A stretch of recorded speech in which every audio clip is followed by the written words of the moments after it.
What's going on, guys? Welcome back to another video. So I am headed over to the wheelie spot right now, and I figured I'd make a short little video on the way over. So I made a video about the 5 things that I love about my DRZ400SM, and I realized that I didn't make a video about the 5 things I hate about it. So that is exactly what we're gonna do today. Today we're gonna go over the 5 things that I hate about my DRZ400SM. And I'm gonna start this off by saying I love this bike to death. Like it was so hard for me to pick out 5 things that I actually... Wow, dude, you still got a Rudolph nose on your car? It's like March. Jesus. Some people just can't let go of the Christmas spirit. Alright, so yeah, it was so hard for me to come up with 5 things that I hate. And so I say things that I hate about my DRZ, but it's more like things that I kind of... Okay, I can't say things that I hate about it. It's 5 things that I kind of dislike about it. But even that's saying too much. Like I said, I love this bike. The 5 things that I picked out were pretty nitpicky things, and it's things that I can, I can live with, and it doesn't make me hate this bike. So the first thing that I hate or dislike about my DRZ400 is the fact that it is a 5-gear transmission. So I came from a Ninja 300, and it is a small bike, but that bike still had 6 gears. And this is like the main thing that bothered me about the DRZ at first, because I was just so used to having 6 gears.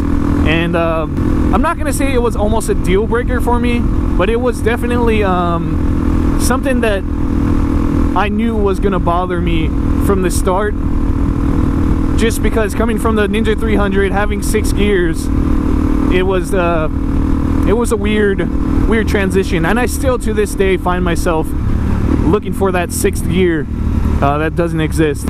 But this bike having 5 gears, it's not too bad.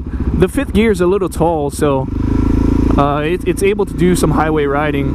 But definitely, if there were 6 gears, it'd be a little better. I mean, I know of some people who change out the sprockets so that the bike isn't straining as much when they go on highways. But yeah, the 5 gears, it was... I want to say that's the biggest thing on my list for today. No way if screw you, bud. Alright, so the second thing on my list is the weight of the bike. I mean, it is not super heavy. I believe the Ninja 300 was heavier than this, but yeah, the weight of the bike, it's not super heavy. Like I said, these are little nitpicky things that I had to like force myself to pick out. Okay, so yeah, the bike's weight, it's like 50 to 60 pounds heavier than most other supermotos. Some people complain about it because they say that it's like heavy when it comes to going through like trails and stuff. I don't have a lot of experience with trails, so I can't tell you if it is or not, but it's nothing that the average rider can't handle, The third thing on my list is the carburetor. So if you don't already know, the DRZ400 is not a fuel injected bike. This bike is a carbureted bike. A lot of people don't like to have to take out the carb and clean it and rejet all the time. It is, I mean, it's a super easy process, but it can get annoying.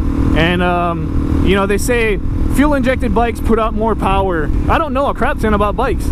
I just know that this makes it go and this makes it stop. I am by no means a mechanic at all. So, and like I said, if the bike was fuel injected, people say that it would put out more power, and I mean, more power is always a little bit better, Alright, the fourth thing that I hate about my DRZ is the fact that this bike is super outdated, man. I mean, the DRZ400S, I don't know if it was the S and the E, but one of those, they were first released back in 2000, and then the first year for the SM was 2005. You go on Google and type in 2005 DRZ400SM. It looks exactly the same as my bike. My bike's in a 2018. The only difference that actually pops out to you is the color. And yeah, I know people are gonna come at me and be like, well, you know, the DRZ is such a good bike, why do they need to update it?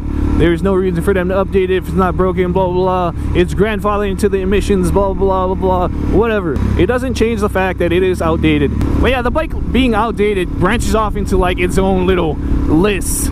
But like one thing, like the damn headlight, man. It looks like straight up 1990s headlight.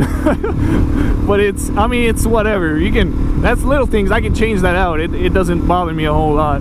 But the bike being outdated does lead into the number 5 thing that I hate about my DRZ.